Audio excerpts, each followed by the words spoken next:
anda, setiap hari jantung kita perlu mengepam 70 kali seminit untuk menggerakkan 7,200 liter darah ke seluruh tubuh kita.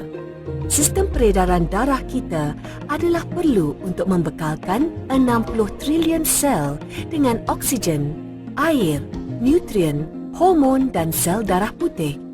Pada masa yang sama, ia juga mengangkut sisa metabolik keluar dari tubuh kita. Jika sistem peredaran darah ke otak terganggu, ia akan menyebabkan sakit kepala, pening-pening, daya ingatan lemah dan lebih teruk lagi, stroke. Setiap tahun, 40,000 rakyat Malaysia mengidap stroke. Peredaran darah ke jantung terganggu akan menyebabkan sesak nafas, kelesuan, sakit dada dan penyakit jantung koronari.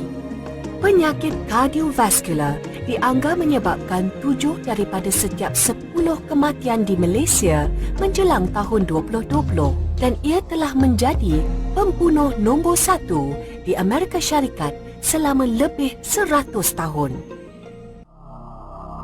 Sistem peredaran darah yang tidak baik boleh menyebabkan bengkak kaki, kesejukan kaki dan tangan, vena varicose, malah mati pucuk. Sistem peredaran yang sihat seharusnya meliputi jantung yang kuat untuk mengepam darah ke seluruh sistem peredaran, saluran darah fleksibel yang tidak tersumbat dan darah yang tidak melekit yang mengalir dengan lancar. Namun demikian, akibat peningkatan usia, gaya hidup tidak sihat seperti tekanan, merokok, kurang bersenam, terlampau banyak makan makanan terproses serta keadaan kesihatan yang tidak baik seperti obesiti, diabetes dan hipertensi boleh menyebabkan pengumpulan kolesterol, radikal bebas dan homocysteine di dalam saluran darah dan menyebabkan darah menjadi pekat. Sesungguhnya, kolesterol mula terkumpul di dinding saluran darah seawal umur 10 tahun. Apabila darah menjadi pekat, plak mula terkumpul dalam saluran darah. Jantung kita terpaksa mengepam dengan lebih kuat untuk mengalirkan darah melalui saluran yang sempit.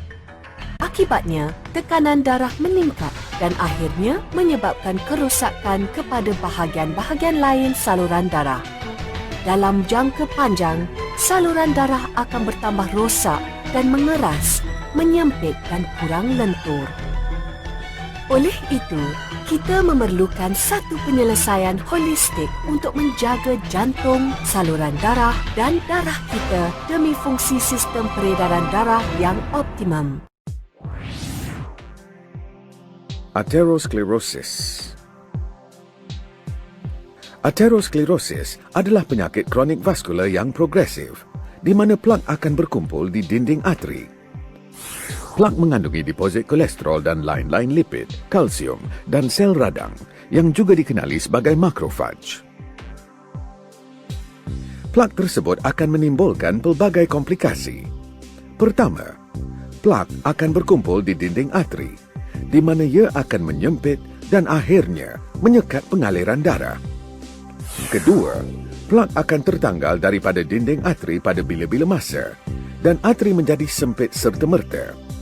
Plak yang tertanggal ini juga dikenali sebagai trombus. Ketiga, plak akan melemahkan dinding arteri sehingga menyebabkan arteri membengkak dan menonjol keluar.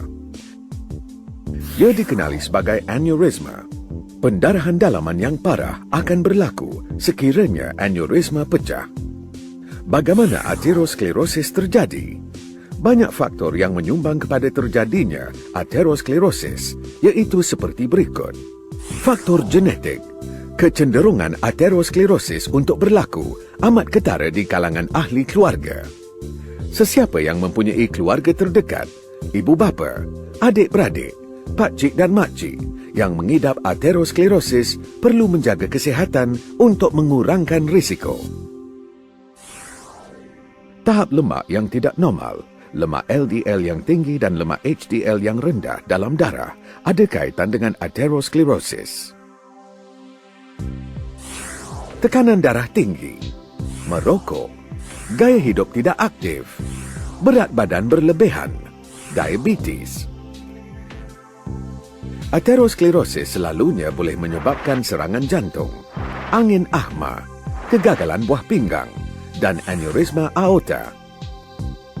Aterosklerosis adalah penyebab utama kematian dan hilang upaya.